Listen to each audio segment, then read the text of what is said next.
Oui, ce soir, nous allons continuer en fait donc l'initiation, rentrer un peu plus dans le détail, mais en commençant par la répétition de choses que vous avez déjà entendues.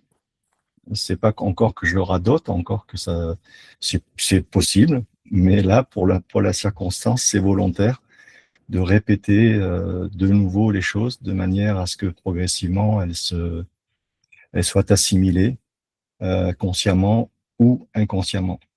La répétition, en fait, il n'y a rien de mieux pour que les choses puissent être assimilées. Voilà, donc nous allons commencer comme d'habitude par une prière. Et donc je vous demande de vous relaxer,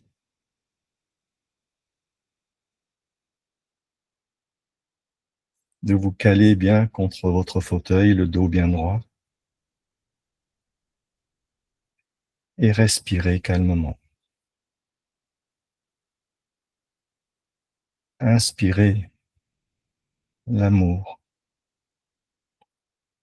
et expirez tout votre quotidien.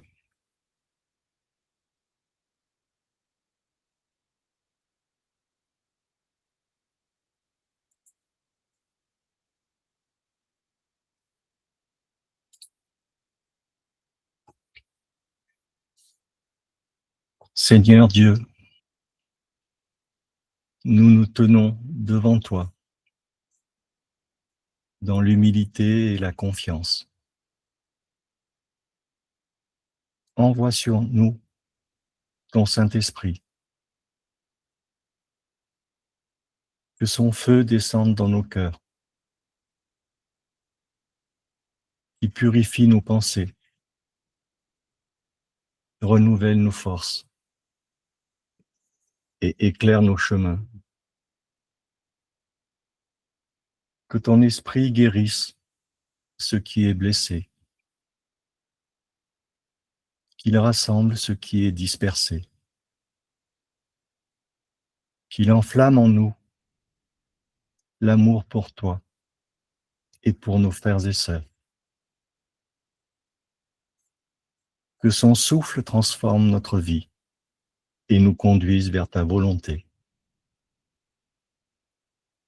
Seigneur, viens habiter en nous. Fais de nous des témoins fidèles de ta paix, des serviteurs remplis de ton feu et de ta lumière. Nous t'accueillons, Esprit Saint.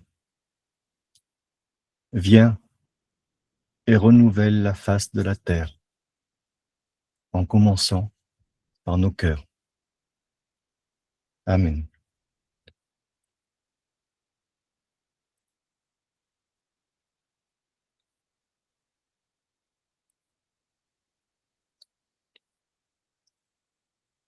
Alors ce soir, nous allons continuer l'initiation et réveiller également nos souvenirs d'enfance en explorant 3 contes.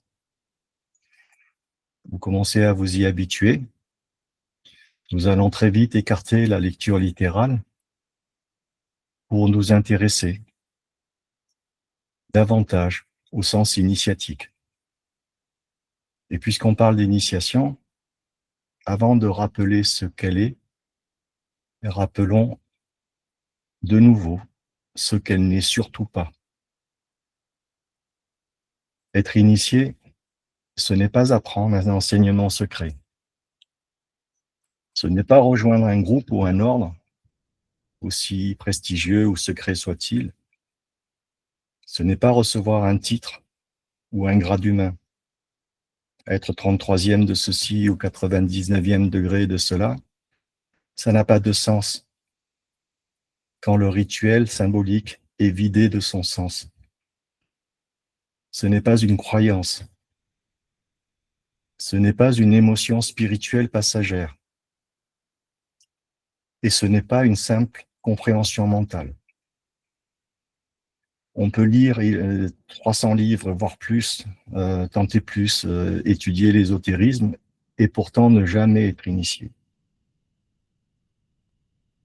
Et on peut être illettré et recevoir l'initiation dans un seul regard d'un maître.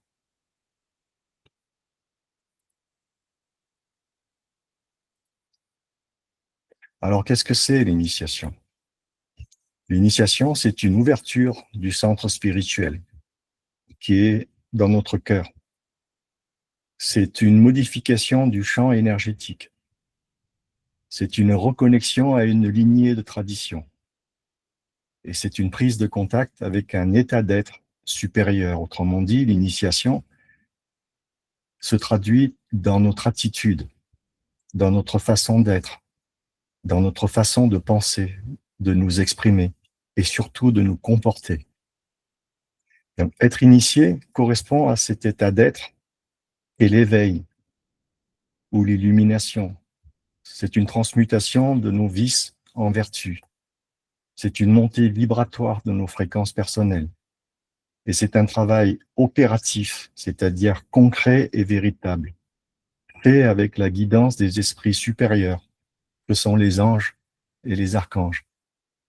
C'est un travail intérieur qui est fait de prises de conscience multiples, successives, en vue d'atteindre, de son vivant ou pas, l'illumination et la capacité de construire son corps de gloire. Le processus initiatique, il a pris bien des formes et il se traduit dans de multiples supports. Il a été mis à l'abri de l'Inquisition dans l'Occident et à l'abri des curieux négatifs. Négatif, c'est un adjectif utilisé dans le sens où il faut la distinguer de l'autre forme de curiosité. Parce qu'en effet, l'initiation nous dit de cultiver la curiosité positive, celle qui pousse à chercher sans relâche, celle qui met en garde contre son mauvais penchant, à savoir la curiosité malsaine, celle qui correspond davantage à du commérage, chercher pour savoir, mais sans en faire quoi que ce soit de positif. Pour continuer la chaîne de transmission, tout en la protégeant, l'enseignement a été voilé pour ne pas laisser paraître à l'extérieur seulement qu'une apparence littérale des contes, des mythes, des légendes et des fables. Et cet enseignement, c'est le mode opératif et opératoire pour nous permettre de nous élever de notre matérialité vers le divin qui se trouve avant toute chose en chacune et en chacun d'entre nous. Et ceci a été fait depuis la nuit des temps, dans cette humanité-ci, mais aussi dans toutes celles qui l'ont précédée. Et on va commencer avec, ce soir, l'histoire de la Belle au bois dormant. Donc je remercie Disney pour les images que j'utilise ce soir pour illustrer la conférence. Donc voici une lecture symbolique, mystique et initiatique de la Belle au bois dormant. Ce conte de Charles Perrault, repris ensuite par les frères Grimm, et on va l'étudier au-delà du conte pour enfants, au-delà du sens littéral. Et cette interprétation, elle va s'inscrire dans une tradition ésotérique, psychologique et spirituelle, proche des lectures alchimiques et celle de Carl Gustav Jung que nous aborderons aussi. La belle princesse, Aurore, c'est une représentation de l'âme humaine. Elle est pure en potentiel, mais elle n'est pas encore éveillée. Donc elle naît dans un royaume qui est ordonné, le monde conscient, social, structuré, mais elle cache en elle une destinée qui est cachée. Et elle doit passer par une épreuve de sommeil. Autrement dit, cette épreuve de sommeil, elle symbolise ce qu'on appelle en initiation une mort symbolique. Et ce sommeil, ça n'est pas une punition, mais c'est une nécessité initiatique. D'un point de vue mystique, on ne peut pas s'éveiller sans avoir d'abord dormi.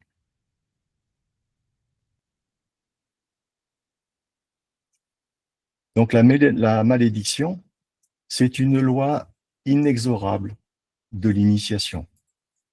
Donc la fée maléfique, au sens littéral, représente le mal, mais en réalité, quand on va aller au-delà de ce sens littéral, on va comprendre qu'elle incarne plutôt une force cosmique, impersonnelle.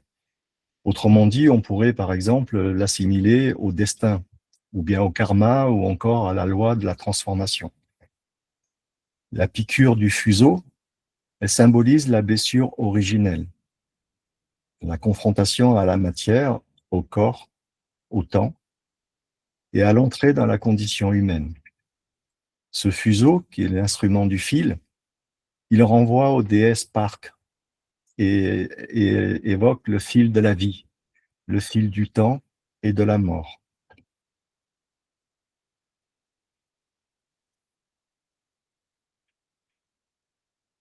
Le sommeil, c'est précisément l'alchimie intérieure que ça doit nous évoquer. Bien, j'ai choisi de vous le présenter sous un angle alchimique. On pourrait le faire en fait sous bien d'autres angles, parce que c'est ça la magie du symbole, c'est qu'il n'y a pas qu'un seul message qui passe, mais il y en a plusieurs. Donc au travers de ce prisme de l'alchimie, ce sommeil de 100 ans, c'est un temps hors du temps. Donc c'est le commencement de l'œuvre noire, ce qu'on appelle le nigredo alchimique. C'est l'épreuve de l'obscurité, de l'immobilité et de la dissolution. Donc à ce stade, notre ego est suspendu. Le monde extérieur devient figé et la conscience, ainsi, doit se retirer vers l'intérieur.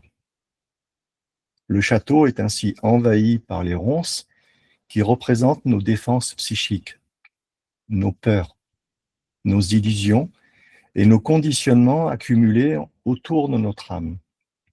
Et personne ne peut entrer dans le château tant que le temps n'est pas suffisamment mûr.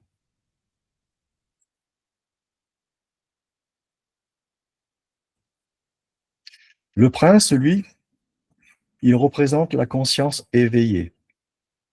Et ce prince n'est pas un sauveur extérieur, au sens naïf du terme. Il représente en réalité la conscience active. C'est le principe solaire, le logos. Et il n'arrive pas par hasard. Le prince, il va survenir quand le cycle est accompli et quand l'âme devient prête à se réveiller. Dans le conte originel, il ne combat pas réellement les ronces, contrairement au dessin animé. Les ronces s'ouvrent et s'écartent d'elles-mêmes. Et ça a un message profond. Ça signifie que l'éveil n'est pas une lutte violente, mais c'est une reconnaissance du moment venu. Donc la question de timing. Le baiser, c'est l'union sacrée. Au niveau d'une cérémonie initiatique, le baiser est un acte hautement symbolique. Il porte à la fois le souffle, la parole et l'esprit qui est transmis à la matière. C'est l'instant où les opposés en fait vont se rencontrer, où il va y avoir une conjonction, aussi bien le féminin et le masculin, ou bien l'inconscient et le conscient, la lune et le soleil, mais aussi la matière et l'esprit. Dans certaines traditions mystiques, c'est l'instant de la gnose, le souvenir soudain de ce que l'on est réellement, autrement dit, pas simplement un corps physique. On est autre chose. On est un esprit, en fait, qui vient vivre une expérience d'incarnation. Quand la belle finit par s'éveiller, alors tout le château se réveille avec elle.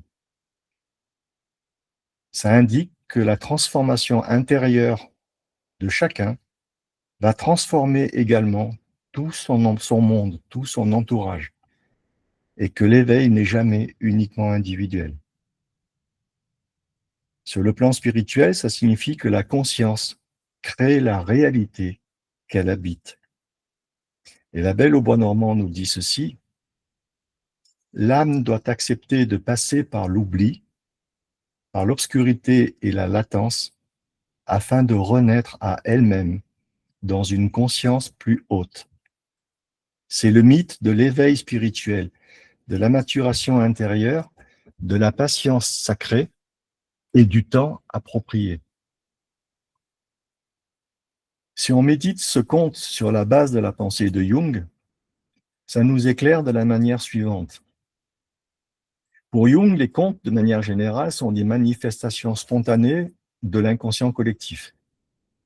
Donc la Belle au bois dormant décrit un processus d'individuation. Le chemin par lequel le soi, autrement dit la totalité psychique, émerge à partir d'un ego immature. La princesse ne représente pas une femme réelle, mais c'est une fonction psychique présente dans chaque individu que nous sommes. Au début du conte, la Belle est jeune, elle est protégée, mais elle est inconsciente du danger. Elle symbolise un ego encore fusionné avec les parents, avec les normes sociales et avec l'inconscient maternel. L'interdiction du fuseau, il illustre, lui, le refoulement. On tente d'éliminer le conflit alors qu'il s'agit de l'intégrer.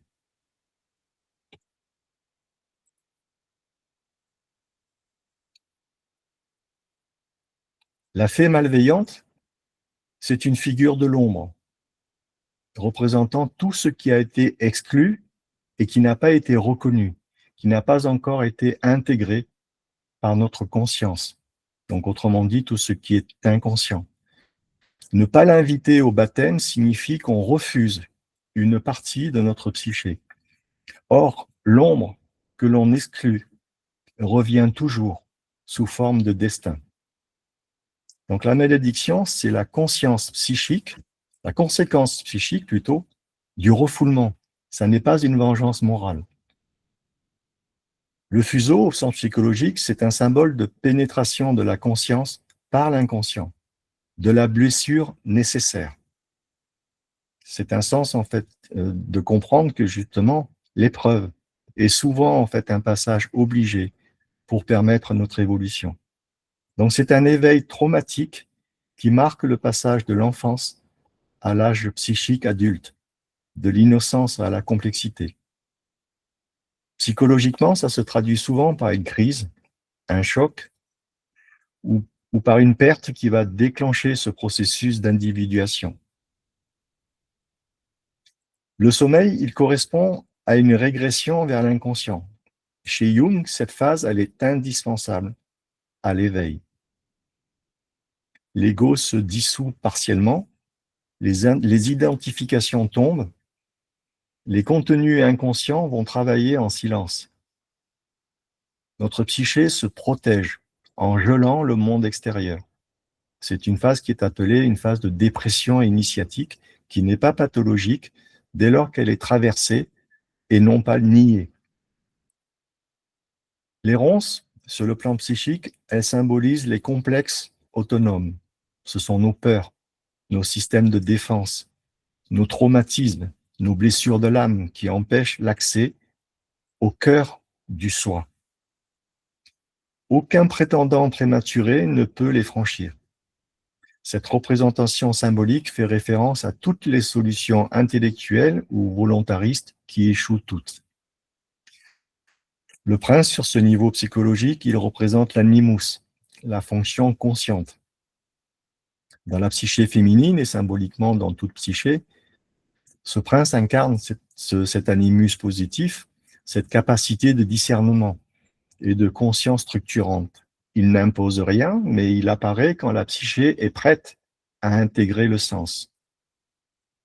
Et le baiser, c'est l'instant où un contenu inconscient devient conscient. Donc c'est une prise de conscience. Ce baiser va symboliser le moment où l'ego et le soi vont connecter et vont entrer en relation. Donc ce n'est pas une action sexuelle, mais c'est un acte symbolique de reconnaissance. C'est ce que Jung appelle l'insight, la prise de conscience. Au moment où l'inconscient se conscientise.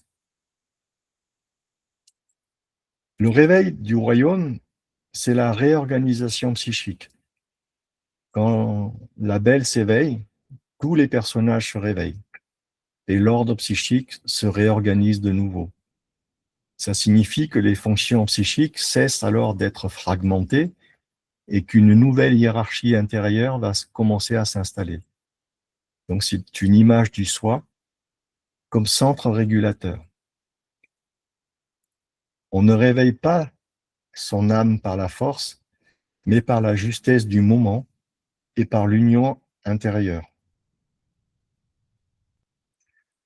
Le conte de la Belle au bois dormant nous enseigne que le processus d'individuation n'est pas une conquête volontaire, c'est une maturation naturelle qui va être rythmée par notre inconscient. Et on ne peut pas forcer l'éveil, on le prépare, puis quand le moment en fait est arrivé, on le reconnaît. Donc si on veut résumer, la fée c'est l'ombre refoulée, le fuseau c'est la blessure initiatique, le sommeil c'est la régression nécessaire, le prince c'est la conscience médiatrice, le baiser c'est l'insight, et le royaume c'est la totalité psychique. Donc la Belle au bois dormant, cachée en fait au travers du sens littéral d'un conte pour enfants, c'est un processus qui a été en fait codé pour nous montrer le chemin et un mode opératoire pour pouvoir aller en fait du moi vers le soi.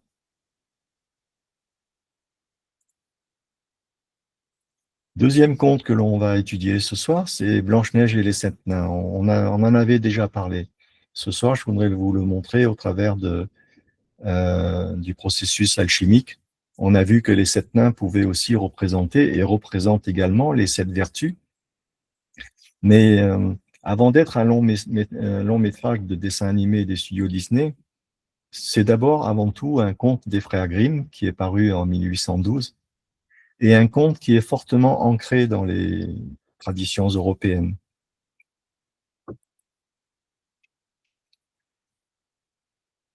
Blanche-Neige, elle symbolise l'âme pure en devenir. C'est l'âme humaine à l'état originel, encore innocente, mais vulnérable. Elle est blanche, comme la neige, pour figurer la pureté, la lumière, la potentialité non encore corrompue. La neige, en fait, peut figurer et figure le froid, mais aussi la latence et un état qui n'est pas encore éveillé, endormi. Rouge comme le sang pour figurer la vie, la passion et l'incarnation. Et le noir de ses cheveux figure la matière tout autant que l'inconscient. Donc la réunion des trois couleurs alchimiques fondamentales, le noir, le blanc et le rouge, en fait une figure alchimique complète, promise à une transformation.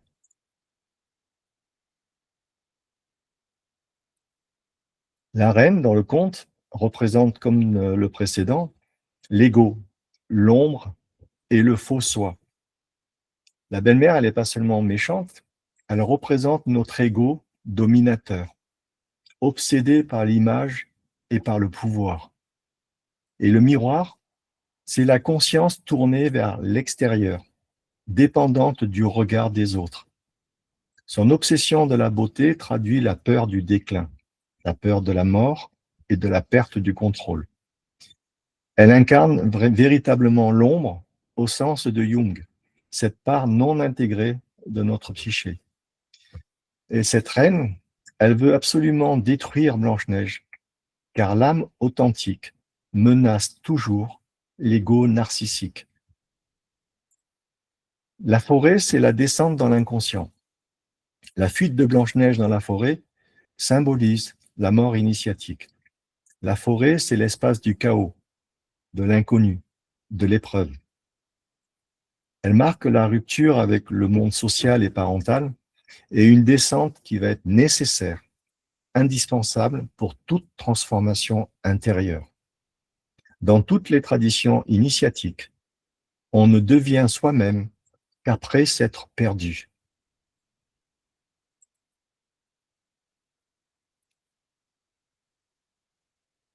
Les 7 nains, ce ne sont pas des personnages extérieurs. Bien sûr, en fait, la lecture littérale nous le fait croire, mais en réalité, en fait, quand on médite sur le conte, ce sont avant tout des forces intérieures, des principes psychiques. Le chiffre 7, c'est un chiffre qui est universellement sacré. 7 planètes traditionnelles, 7 métaux alchimiques, 7 chakras, 7 péchés capitaux, 7 vertus, 4 cardinales, 3 théologales. Et les nains, ils descendent dans la mine. Autrement dit, ils vivent sous terre. Et la terre, c'est nous-mêmes. Parce que les nains représentent les forces instinctives archaïques et pourtant indispensables. Blanche-Neige apprend à vivre avec ces forces plutôt qu'à les dominer. Et ces nains, ils travaillent sous la terre parce qu'ils travaillent dans la mine. Et ils travaillent pour quoi faire? Pour en extraire des joyaux. Donc ce travail, c'est un travail intérieur qu'on nous invite à faire.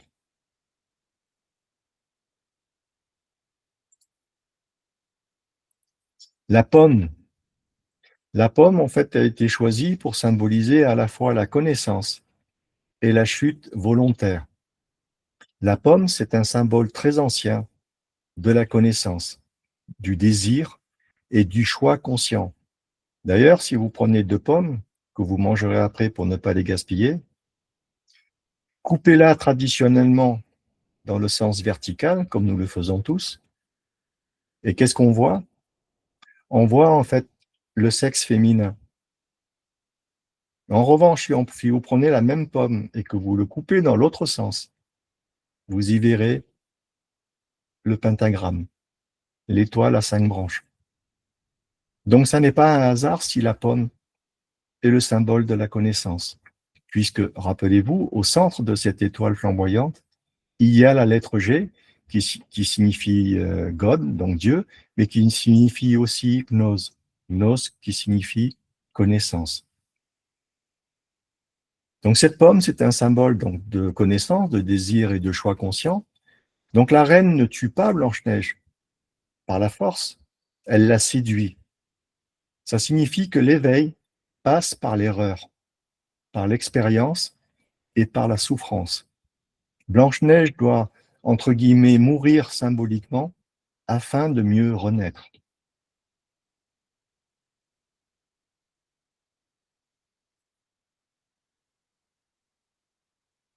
Le cercueil de verre, c'est le symbole de la conscience suspendue. Blanche-Neige n'est pas morte, mais elle est en attente. Le verre, c'est la transparence, la lucidité, mais c'est aussi l'immobilité. Blanche-Neige est toujours visible, mais elle est intouchable. Elle représente un état entre 2 mondes, une image de gestation spirituelle. Le prince, là aussi, n'est pas un sauveur externe. Il représente, tout comme tout à l'heure dans le conte de Blanche-Neige, la conscience mature, ce principe masculin intégré. C'est le logos, la décision et aussi la direction. Le réveil de Blanche-Neige n'est pas seulement un miracle romantique au sens littéral, mais c'est une intégration intérieure. Blanche-Neige devient alors, quand elle se réveille, un être complet.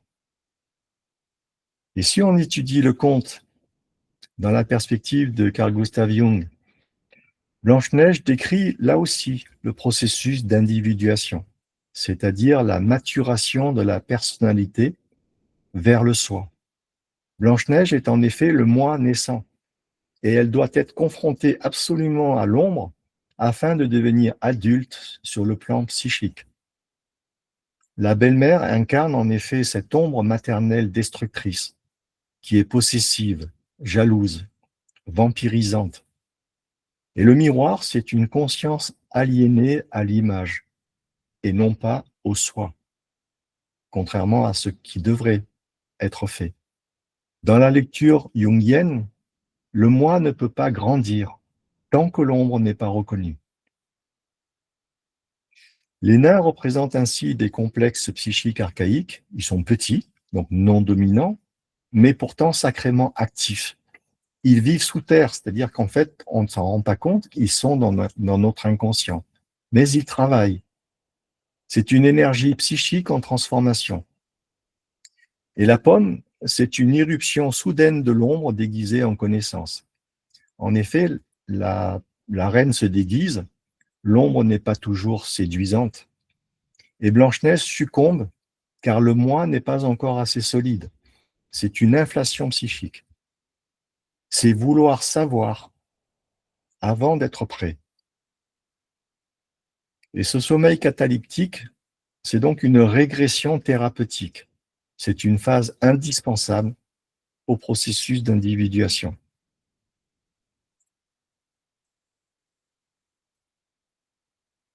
Le prince, on l'a dit tout à l'heure pour la Belle au bois dormant, c'est également l'animus intégré. Et le réveil marque la naissance du moi devenu adulte, désormais aligné avec le soi. Le conte décrit ainsi le passage de ce moi enfantin à la confrontation avec l'ombre et enfin son intégration pour se diriger vers le soi. Donc le conte de Blanche-Neige, c'est un manuel là aussi symbolique de maturation psychique. Et ce conte, il a également une lecture alchimique évidente, on l'a vu tout à l'heure, que l'on a détaillé avec les cheveux noirs, le teint blanc et les lèvres rouge sang, les trois œuvres alchimiques. La reine représente le mercure volatile, instable, car elle cherche en effet la perfection extérieure et non la transformation intérieure. Elle refuse la dissolution et donc inévitablement, elle échoue. C'est l'alchimiste qui veut fabriquer de l'or sans passer par la réalisation du grand œuvre. Donc on peut dire que Blanche-Neige est la materia prima, elle est pure, mais elle n'est pas encore différenciée. Elle est certes porteuse en potentiel de l'or philosophique, mais elle reste pour l'instant prisonnière de la forme. Sa blancheur indique qu'elle n'est pas encore l'aboutissement, mais seulement le commencement. La fuite dans la forêt correspond au nigredo, l'œuvre au noir. C'est la phase du chaos, la phase de décomposition et de putréfaction symbolique. Je renvoie à certains initiés, en fait, concernant la putréfaction, hein, la chair quitte les os. Tout doit être détruit afin d'être recréé. Et c'est l'étape la plus redoutée, mais elle est incontournable. Les 7 nains, ils incarnent les 7 opérations classiques que l'on retrouve en alchimie, la calcination, la dissolution, la séparation, la conjonction, la fermentation, la distillation, la coagulation. Les 7 nains travaillent dans la matière, dans la mine, et c'est le symbole capital du travail intérieur. La pomme est le poison mercuriel, mais c'est un poison initiatique. Son ingestion provoque une mort apparente, mais en réalité, elle symbolise la dissolution de notre moi. Le cercueil de verre, c'est l'albédo figé. Le verre symbolise en effet la transparence, la purification et la fixation prématurée. Donc Blanche-Neige, elle est bloquée dans une albédo qui est inachevée. Elle est pure, mais pas vivante. Le prince, lui, il représente la réunion du soufre et du mercure alchimique. C'est l'union du féminin avec le masculin. C'est la fixation de l'or philosophique et l'accomplissement de l'œuvre. Et l'œuvre rouge, le rubédo, va être la renaissance consciente.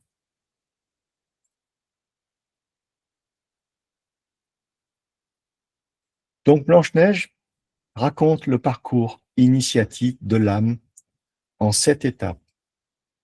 L'innocence, la menace de l'ego, la descente dans l'inconscient, le travail intérieur, la chute nécessaire, la mort symbolique et la renaissance et l'union.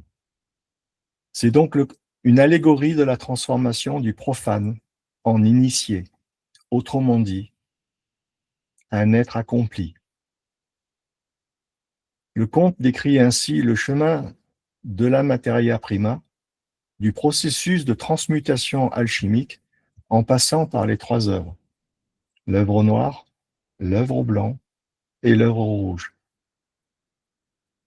Blanche-Neige est, pour conclure sur la question, un traité alchimique profond, déguisé en conte pour enfants.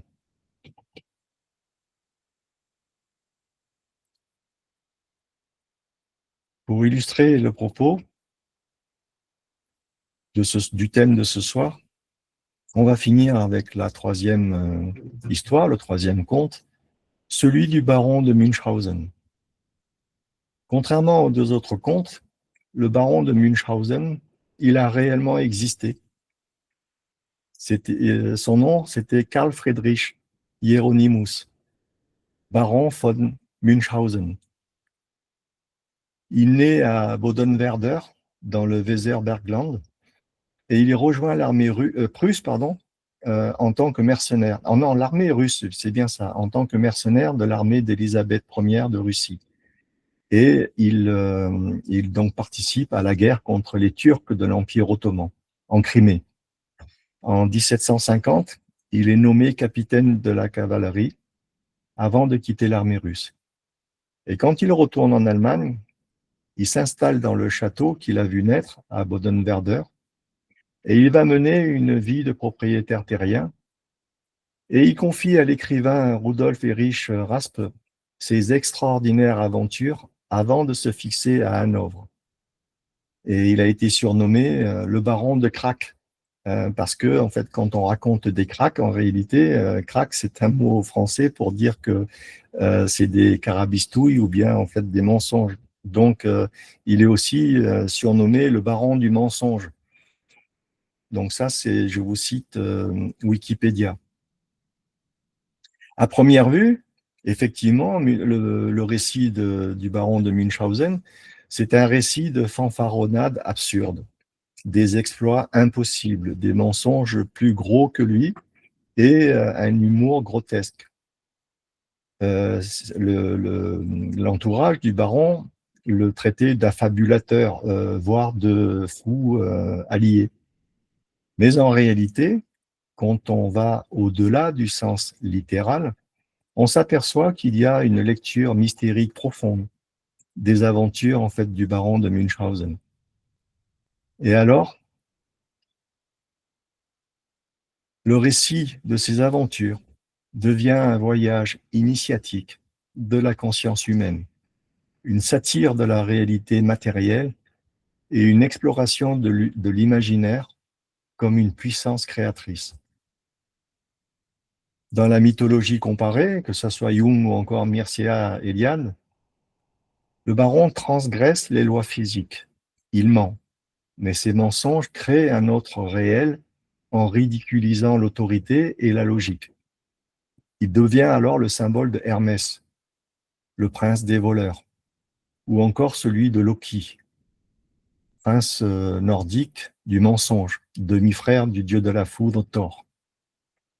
Il devient ainsi le passeur entre le monde physique ou rationnel et le monde symbolique ou spirituel.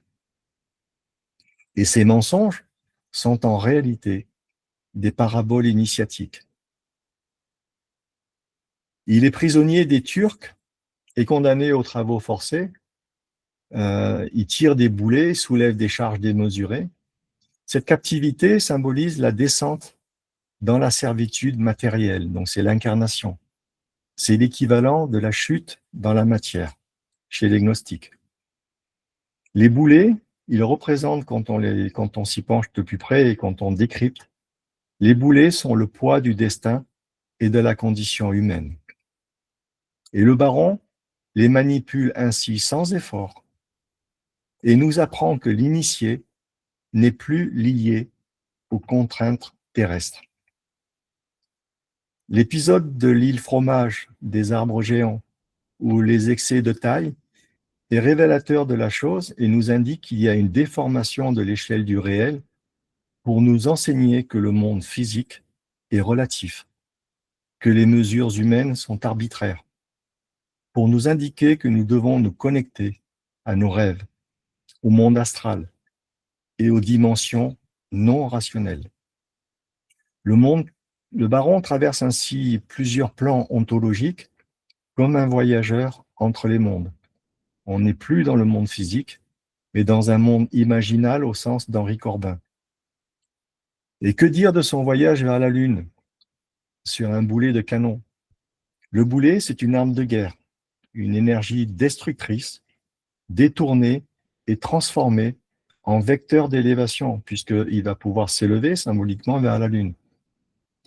Ce qui tue, arme de guerre, devient ce qui transporte. C'est l'enseignement de la transmutation du plomb en or. C'est du pur symbolisme alchimique, là aussi. Donc le baron transforme ainsi la force brute en propulsion spirituelle. Par exemple, quand on prend, pour symboliser par exemple le pilier de la force, qui a des oreilles entendent, ce pilier-là, il est sous l'égide de Mars. Donc c'est effectivement une énergie guerrière, mais cette énergie guerrière, elle doit être transmutée en énergie de bâtir, en énergie de création. Donc c'est une force brute, une force de propulsion spirituelle. Et le voyage vers la Lune représente l'ascension céleste, autrement dit l'élévation spirituelle. Quitter la Terre équivaut symboliquement à quitter la matérialité. La Lune, ça n'est pas un hasard s'il part sur la Lune et pas vers le Soleil, c'est parce que la Lune représente l'inconscient.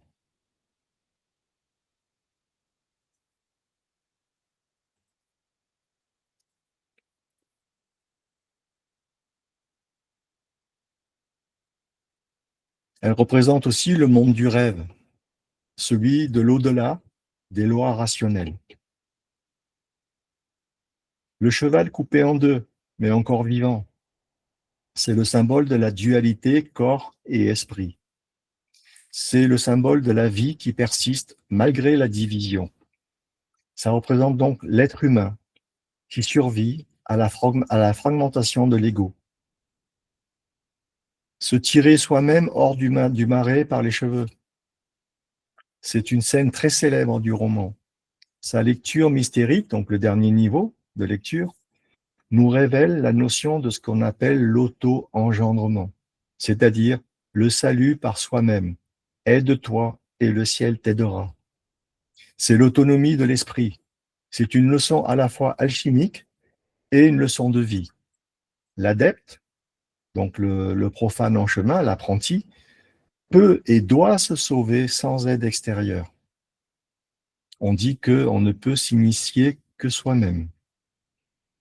Le marais symbolise la stagnation, c'est le chaos primordial, c'est l'inconscient collectif et la mort psychique.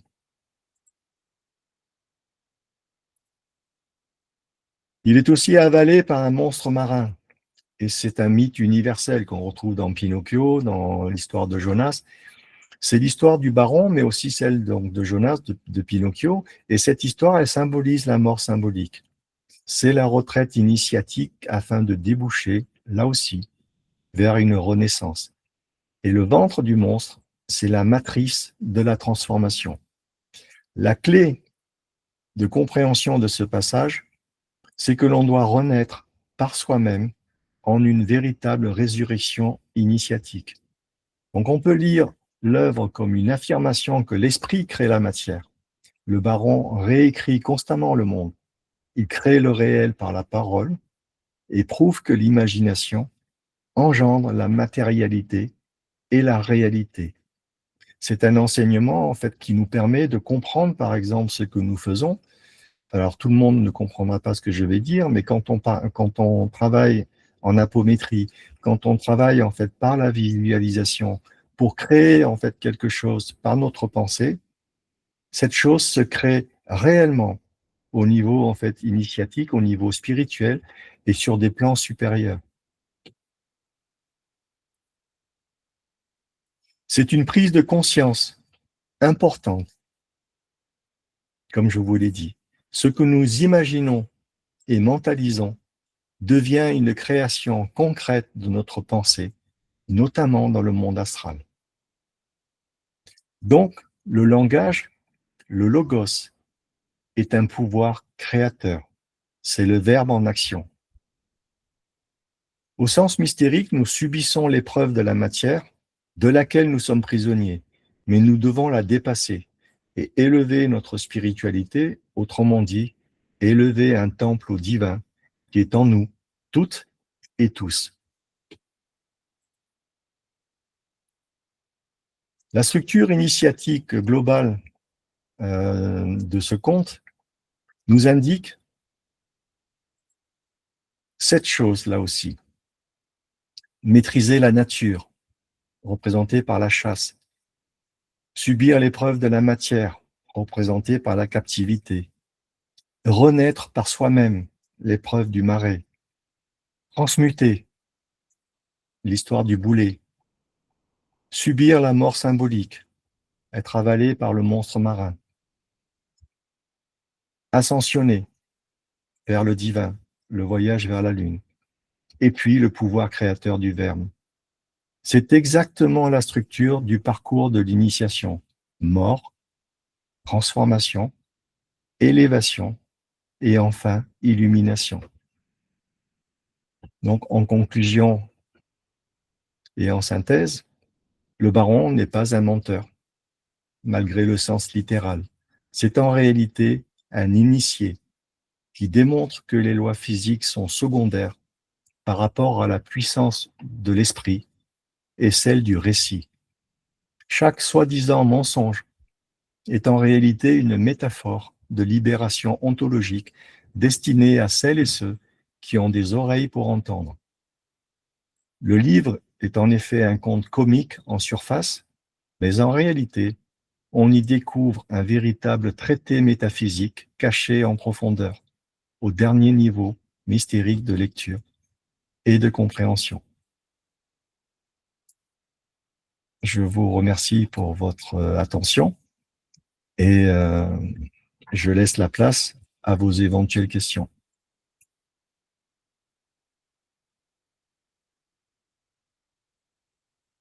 Oui? Bonsoir.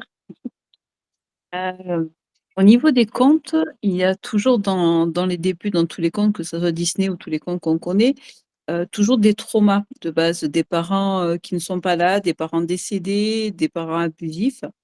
Quelle analyse on en fait tout ça? C'est que il n'y a qu'à travers un début de trauma que l'on peut conscientiser, faire toute cette transformation? Oui, c'est un profond enseignement de l'initiation, mais aussi de la vie. Et c'est pas forcément toujours nécessaire, mais la plupart du temps, malgré tout, cela survient. L'épreuve, le chagrin, le trauma, en fait, sont souvent des opportunités en fait d'accélération de l'initiation. Et l'initiation avec un I majuscule, c'est un processus de transformation intérieure. Donc, on s'en aperçoit, hein, on a tous traversé les uns et les autres ce que tu évoques, Élise, en fait, que ce soit un trauma, une épreuve de la vie, une maladie, etc. Mais on s'aperçoit en réalité, quand on arrive à en sortir, que ce processus-là nous a permis de devenir une meilleure version de nous-mêmes. C'est souvent comme ça, d'ailleurs, que dans ces histoires, il y a toujours des adversaires et des personnes qui vont être les révélateurs et les symboles de ce que tu dis. Quelque chose qu'on retrouve tout le temps. Merci. Je t'en prie.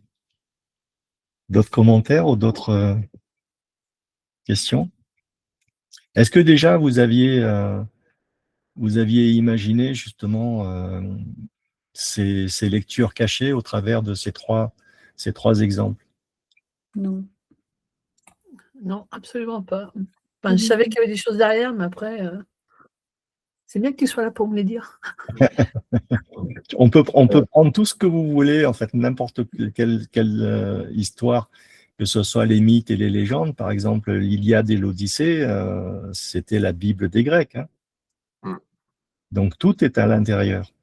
Donc, au-delà de la lecture littérale, alors ça ne veut pas dire que la lecture littérale est fausse. Il y a souvent des histoires qui, au sens littéral, sont vérifiées sur le plan historique. Mais pour autant, en fait, il y a un profond enseignement qui est toujours le même. C'est avec des mots différents, avec des contextes différents, mais c'est toujours ce chemin, en fait, du moi vers le soi, cette compréhension que notre dimension physique n'est pas la seule, et que en réalité, il y a un monde spirituel avec des esprits qui sont omniprésents en permanence, et que nous pouvons communiquer et que nous devons en fait communiquer parce que ça fait partie du processus de notre évolution. Quand je parle d'évolution, c'est pas seulement sur ce plan, hein. C'est que on a un destin en fait au niveau de l'humanité et nous ne serons pas toujours des êtres humains. Enfin, c'est ce qu'on peut nous souhaiter tous. Mais les erreurs aussi, ça peut faire des retours en arrière. Mais ça, c'est pour une autre histoire et c'est la partie de Luciano. Oui, Anthony? Tout d'abord, un grand merci pour tout le travail et tout le temps consacré. La question que je me pose, c'est de savoir si ces gens qui ont écrit ces ouvrages ont profondément pensé et construit le récit tel qu'on en imagine le décodage aujourd'hui, ou si, en réalité, ces gens se sont posés à un moment donné en ayant une idée, ont écrit, mais ont tout simplement, entre guillemets, canalisé des informations et des choses qui venaient ailleurs. C'est-à-dire, est-ce qu'ils ont vraiment pensé écrire ça en version encodée, ou en fait, on leur a envoyé des informations qu'ils ont écrites sous la forme d'un récit peut-être à leur niveau littéral, mais qui en réalité renfermait un profond sens, hem, pas ésotérique, mais enfin un profond sens philosophique. Il y a la réponse, c'est les deux. C'est les deux parce que il y a des exemples très précis hein, de choses qui ont été faites volontairement. Par exemple, la Divine Comédie, Dante Alighieri l'a dit de manière très claire, il l'a écrit.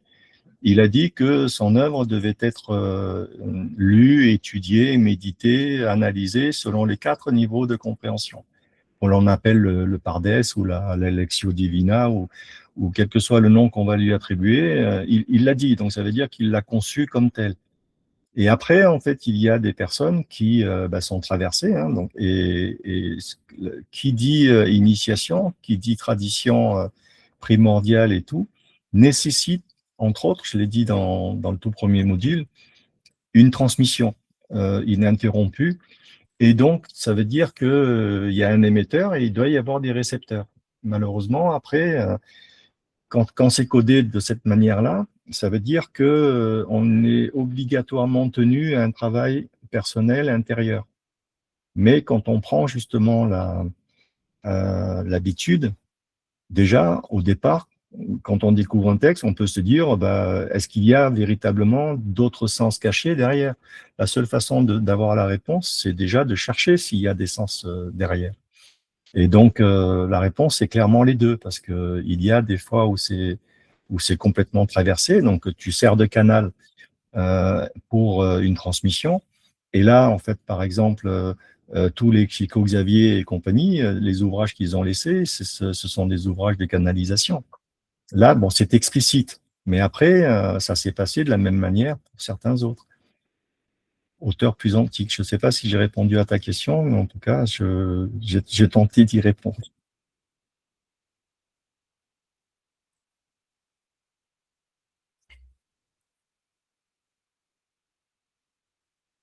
Autres commentaires, des questions? Alors, d'après vous, est-ce que vous avez en tête des choses enfin des romans ou des histoires qui, d'après vous, pourraient être codées ou pas?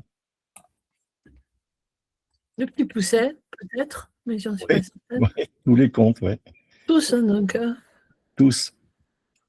Il y avait Star Wars aussi. Star Wars aussi, tous les récits mythologiques, par exemple, toute la mythologie, en fait, c'est codé. Hein. Et surtout les Indiana Jones et compagnie. Oui. Catherine? Oui, tous les Tintin et Milou. Absolument. Oui, Tintin et Milou, c'est passionnant à décoder. exactement, tout à fait. On trouve énormément de choses, ne serait-ce que sur j'allais dire, sur la pochette. La pochette, on trouve énormément de choses. Oui. J'ai prévu d'en parler de Tintin et Milou plus tard, dans d'autres modules, petit à petit, pour pas être trop répétitif.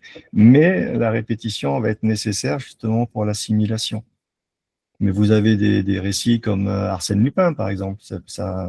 En apparence, c'est pas forcément initiatique, et pourtant, oui.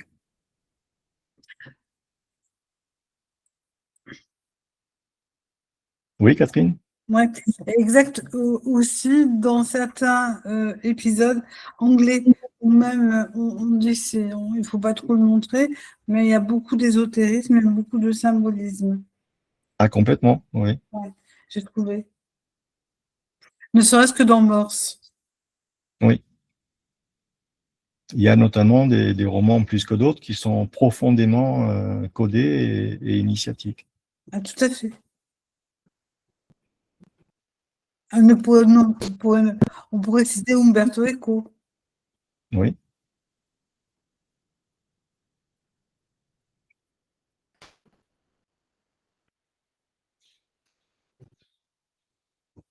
Plus de questions ou de commentaires? Si tu permets, Philippe, Bien sûr. juste te dire, tout ce que tu as dit, c'était magnifique. Merci beaucoup. Et, on peut éteindre, on peut élargir cette idée que la vie, elle est codée, elle est initiatique, dans l'incarnation. Pardon? L'incarnation, c'est Oui. l'histoire la plus codée et initiatique qu'il y a. Mm. Mais merci, c'était vraiment merveilleux, tout ce que tu as montré. Bon, je sais qu'il y a des initiés parmi les auditeurs, donc tous les rituels sur lesquels vous travaillez, en fait, vous le savez, ils sont codés, mais ils doivent être travaillés jusqu'au dernier niveau de compréhension. Quand je cite le fait que certains rituels sont vidés de sens, c'est quand ils ne sont pas travaillés au-delà du deuxième niveau de lecture, à savoir le niveau symbolique. J'ai rarement vu des travaux en fait poussés sur le niveau spirituel. Or, la clé, en fait, c'est le niveau spirituel parce que c'est une invitation de transformation intérieure. Mais après, la question, c'est dans quel but? Et le but que l'on doit viser, c'est d'aller vers le soi, d'abord dans le travail interne, mais aller vers le soi, ça n'est pas en fait étudier des textes, méditer dessus. Bien sûr qu'il faut en passer par là. Mais si ça ne se traduit pas par l'attitude, par ce que l'on va faire de manière opérative, on ne pourra pas y arriver. Ça veut dire qu'on pourra étudier des heures et des heures, c'est ce par quoi j'ai commencé, on peut lire des milliers de livres. Parler de la foi, de l'espérance et de la charité, c'est une chose. Faire preuve de charité, c'en est une autre. Or, en fait, ça a été dit souvent, hors la charité, point de salut. Et donc, pratiquer la charité, ça veut dire se mettre au service de son prochain, incarné ou bien désincarné.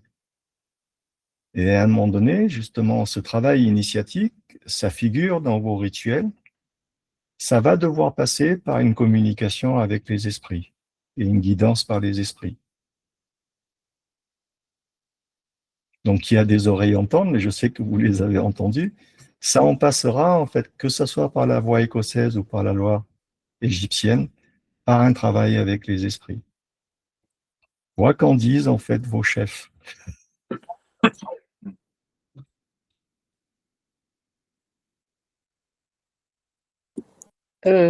Philippe, Oui, j'ai bien entendu ce que tu dis. Euh, dans certains rituels, on dit que s'initier, c'est apprendre à mourir. Ça, c'est très fort quand même. Et que l'initiation, on ne peut la raconter, elle se vit. Oui. Voilà. Bon, la mort symbolique, on la vit tous les jours, chaque fois qu'une prise de conscience se fait. Tout à fait. C'est-à-dire que, en fait, quand la prise de conscience survient, ça veut dire que la vieille personne que nous avons été, qui croyait en quelque chose, par exemple, meurt pour laisser la place à la nouvelle personne forte de cette prise de conscience. Mmh.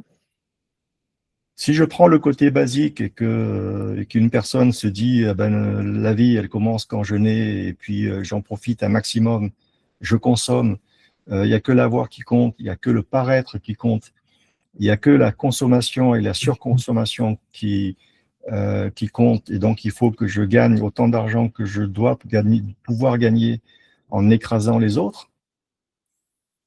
Tant que cette représentation-là ne meurt pas symboliquement en nous, on ne pourra pas aller vers une meilleure version de nous-mêmes. Et c'est ça le processus initiatique. Ça n'est rien d'autre. Enfin, ça n'est rien d'autre.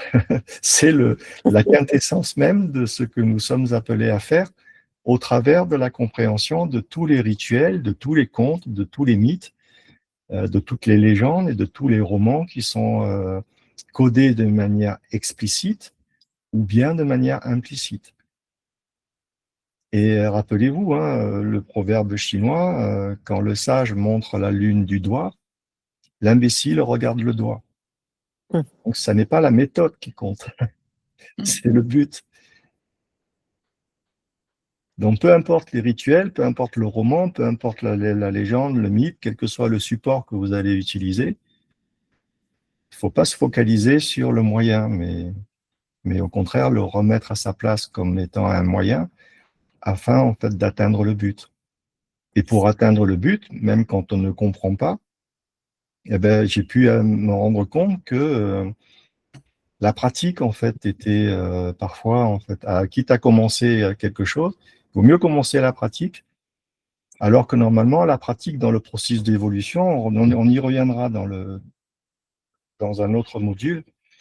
Les 3 étapes, en fait, qui sont dans l'acquisition des connaissances, c'est d'abord la prise de conscience. Parce qu'au départ, quand on commence toute chose, sur le plan étymologique, on va donc être incompétent, c'est-à-dire qu'on ne sait pas le faire, mais au départ, on est même inconscient de cette incompétence. Et même pire encore, c'est que là aussi, qui a des oreilles entendent, certaines méthodes, en fait, sont tellement inadaptées à l'énergie de l'époque qu'elles font gonfler les têtes et les chevilles, et que les hauts grades, les belles couleurs, les jolis décors vont faire, en fait, gonfler l'ego. Et donc, de ce fait, les personnes, en fait, vont croire qu'elles sont compétentes alors qu'elles ne le sont pas. Donc ça, c'est encore pire parce que vous êtes en phase négative par rapport à l'apprentissage, puisque vous êtes incompétent alors que vous êtes persuadé que vous savez et que vous savez faire. Donc la prise de conscience, c'est quoi? C'est finalement prendre conscience qu'on ne sait pas. Donc l'incompétence devient consciente. C'est ce qu'on appelle la phase de prise de conscience. Parce que si cette prise de conscience n'a pas lieu, la seconde étape ne peut pas se produire. Et la deuxième étape, c'est l'apprentissage, c'est la formation. Et utiliser la langue des oiseaux, apprentissage. C'est un état d'être. Nous sommes en fait un sage en potentiel, mais si nous n'apprenons pas, le potentiel ne se réalisera jamais. Donc ça veut dire qu'il faut lire, il faut étudier, il faut relire, il faut réétudier, il faut douter, remettre en cause systématiquement, thèse, antithèse, synthèse, ne prendre pour vrai que ce qui apparaît comme tel a sa seule analyse, et ne pas rester sur des certitudes, sinon ça devient des dogmes. Être ouvert à la contradiction, à condition que ça soit constructif et avancé. Et la troisième étape, c'est que il faut impérativement mettre en pratique. Si on ne met pas en pratique, on ne pourra jamais en fait passer de ce qu'on appelle le savoir. Ça, je l'ai entendu 1000 fois en théorie, mais en pratique, je l'ai jamais vu. Parce qu'en réalité, en fait, si on ne passe pas du savoir à la connaissance, ça ne sert à rien. Et connaissance, justement, quand on décortique le mot, c'est connaissance, naître avec. Autrement dit, en fait, si ça ne se traduit pas par des actes et dans l'attitude, ça sert à rien. Si je dis, par exemple, je suis modeste, le seul fait de le dire prouve que je ne le suis pas. C'est pour ça, en fait, qu'on dit, mon frère, ma sœur, êtes-vous ceci ou cela? Et la réponse est, mon frère et ma sœur me reconnaissent pour tel. Il y a des choses qui n'ont de valeur que quand c'est dit par les autres. Si c'est dit par soi-même, ça prouve qu'on n'a rien compris.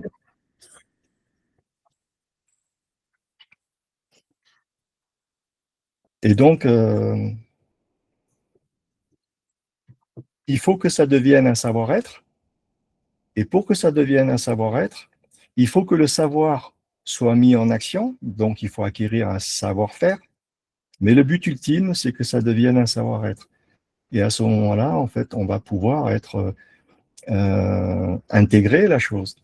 Et puis, dans ce cas-là, changer d'état d'être pour devenir à terme un être avec un E majuscule, quelqu'un qui a réussi non pas à tuer l'ego, mais à le transmuter. Parce que si on tue l'ego, on se tue soi-même.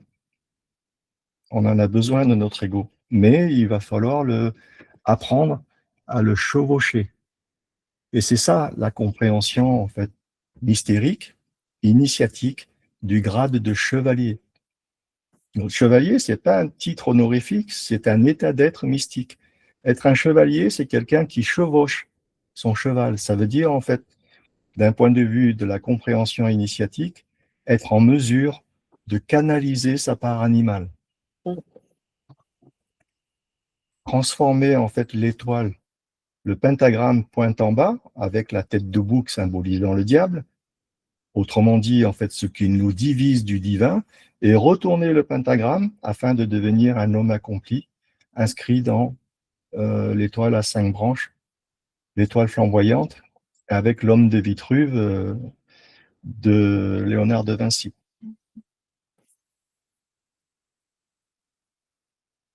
Jean-Michel, tu avais voulu prendre la parole ou faire un commentaire? Je t'ai vu. Non, rien de spécial. J'avais juste mis un lien donc en commentaire. C'était la chanson de Jean Gabin, je sais. Ah oui. Celle-ci est révélatrice aussi.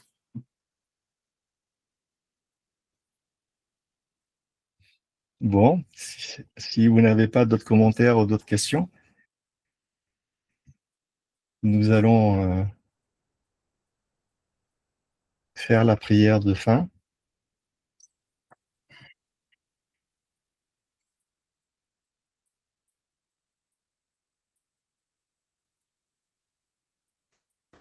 Donc, laissez couler tout ce que vous avez entendu ce soir en vous-même.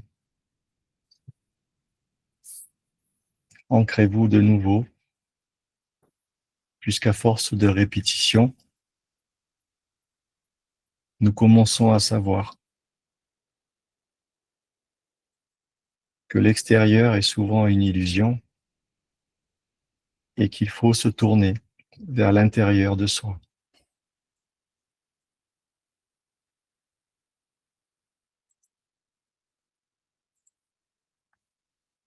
Ô guide spirituel, présence lumineuse qui veillait au seuil de l'invisible, intelligence bienveillante qui accompagnait l'âme en marche, nous nous tenons devant vous avec humilité et sincérité. Aidez-nous à quitter l'illusion du moi fragmenté, ce moi fait de peur, d'attachement et d'orgueil. afin de nous ouvrir à la réalité du soi. Ce temple immuable, flamme secrète et temple intérieur.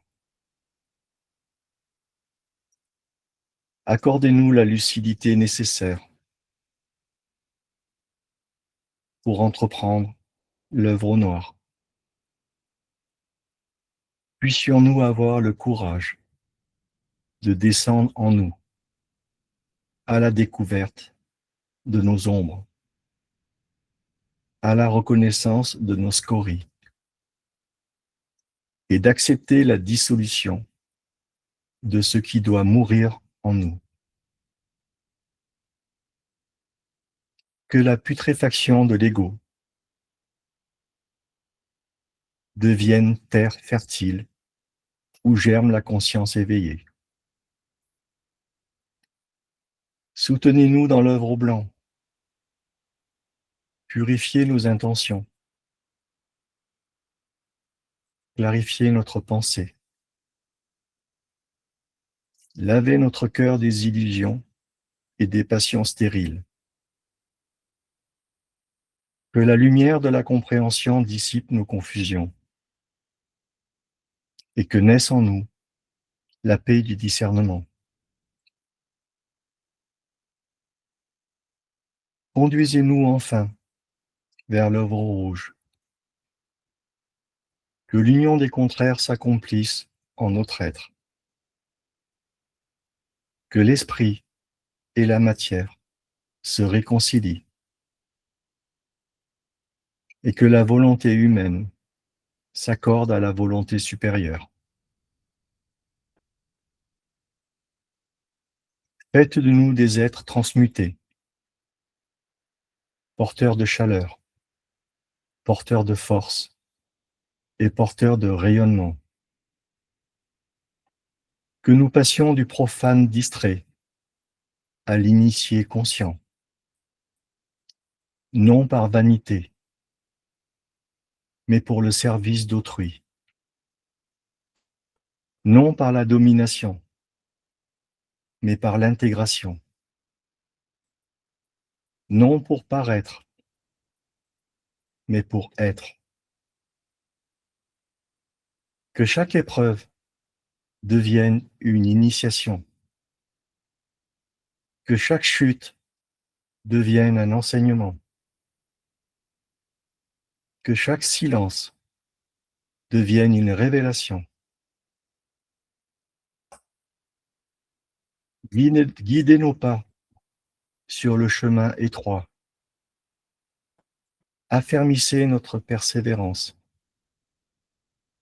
et rappelez-nous sans cesse que le temple véritable se bâtit dans le silence et le secret de notre cœur. Ainsi, du moi au soi, de la séparation à l'unité, de l'obscurité à la lumière accomplie, que s'opère en nous le grand œuvre. Qu'il en soit ainsi. Amen.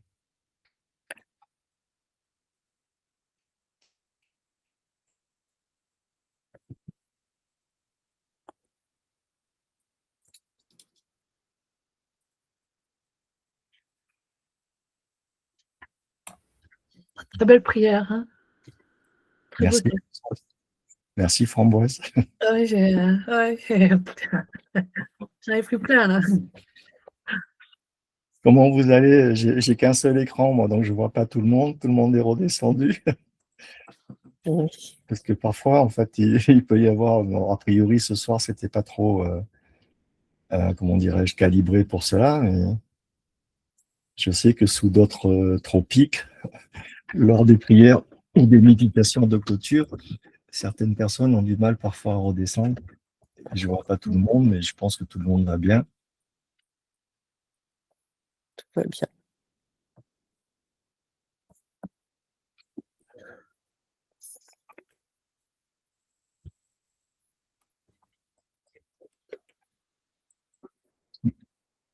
Bon, mais écoutez, je vous remercie pour votre présence. La prochaine fois, on parlera de la mort et des lois universelles. La prochaine fois, je serai absente. Je serai Oui. obligatoirement à Orléans. Ouais, les replays seront là pour ça. Ok. On parlera notamment des 7 lois du Kybalion et en fait, on élargira aux 12 lois universelles. Et on verra que finalement, il y a des forces qui nous dépassent et dans lesquelles on est totalement inscrit. Et qu'on le veuille ou pas, il va falloir composer avec ces forces-là. Et on verra notamment que le hasard ne porte de hasard que le nom. Philippe, Oui. pour prévenir, la prochaine fois, ça sera le 27, ce ne sera pas le 13. Ah oui, c'est vrai, oui. Oui. La prochaine fois, la date du 13, vous aurez une conférence du Père Gérard, dont on a parlé quelques fois, là, qui représente comment dirais-je, une confrérie monastique du côté de Nice. Donc c'est un ordre chrétien, mais qui n'est pas rattaché au Vatican et qui a la particularité en fait de pratiquer l'exorcisme. Ah. Voilà. Donc ce sera très intéressant. D'ailleurs, en fait, avec le Père Gérard, il avait fait une conférence à Cazeneuve et c'est inscrit dans le programme des modules. On verra notamment, et ça, il n'est pas allé jusqu'au bout, et là, je compléterai la conférence de Cazeneuve, parce qu'il a abordé la décision de Vatican II, hein, qui a transformé la messe, il en a parlé. Il a dit des choses qui sont capitales et essentielles, mais le format ne s'y prêtait pas. Mais moi, je reviendrai là-dessus pour insister sur la dimension opérative et, comment dirais-je, concrète, de manière inconsciente, de ce qu'est la cérémonie de la messe et à quel point nous avons perdu entre la messe ancienne, en fait, qui était pratiquée avant Vatican II, et que ce concile a modifié. Alors, c'est mon point de vue personnel, hein, rappelez-vous, je m'empresse de le rappeler, qu'il faut faire thèse, antithèse. Je vous livrerai ce que j'en pense, mais pour autant, à vous de vous faire votre propre opinion là-dessus. Mais quand on allait à la messe, enfin quand on va à la messe, on subit, consciemment ou pas, une cérémonie de magie blanche, avec de la chromothérapie, avec de la musicologie, etc. Et donc, c'est important, en fait, que les vitraux représentent certaines scènes et pas d'autres. Si vous voyez ce que je veux dire par rapport à Notre-Dame de Paris et les travaux qui ont été faits. C'est important, par exemple, que ça se passe dans certains édifices, comme dans une cathédrale ancienne, quand chaque pierre a été taillée par les compagnons du devoir, des initiés, hein, et chaque pierre, en fait, donc, a été taillée en respectant les 4 points cardinaux. Donc, la façade nord d'une cathédrale, en fait, est faite avec des pierres toutes placées avec la face nord pour figurer sur la façade nord, et ainsi de suite pour les 3 autres, par exemple. Et ensuite, après, il y avait une élévation spirituelle importante, notamment par les gestes, mais aussi par l'emplacement des officiants, donc du prêtre en particulier. Et alors c'était fait pour des raisons qu'on peut comprendre, mais les décisions de Vatican II a, de mon point de vue, dénaturé la messe et en ont fait en fait des cérémonies beaucoup moins puissantes que ce qu'elles étaient par le passé. Et c'est bien dommage, parce que quand les gens y venaient pour écouter une messe en latin sans en comprendre un traître mot, eh ben, c'était bien plus utile que d'avoir une messe dans une langue vernaculaire, c'est-à-dire une langue française ou brésilienne dans les pays en question. Donc, on comprenait le sens des mots, mais on a perdu l'énergétique liée en fait à la prononciation des paroles et des phrases. Voilà, c'était vais pas trop me perdre parce que ça va, sinon, le sujet quand on l'abordera. Mais tout ça pour vous dire que, notamment, le Père Gérard, on l'avait vu l'été dernier à Cazeneuve, il nous avait parlé notamment de ça. Donc ça, ce sera pour le 13 mars. Et nous, on se verra D'accord, après. très bien. Merci beaucoup, Philippe. Merci à vous. Un grand Bonne merci. soirée. Bonne Bonne soirée à soirée. tous. Bon À week-end. bientôt. Au revoir. Philippe. Bon Bonne week-end. soirée à tous. Bonne soirée à tous. Merci. Merci beaucoup. Au revoir à Merci à tous. vous. Merci. Merci Philippe.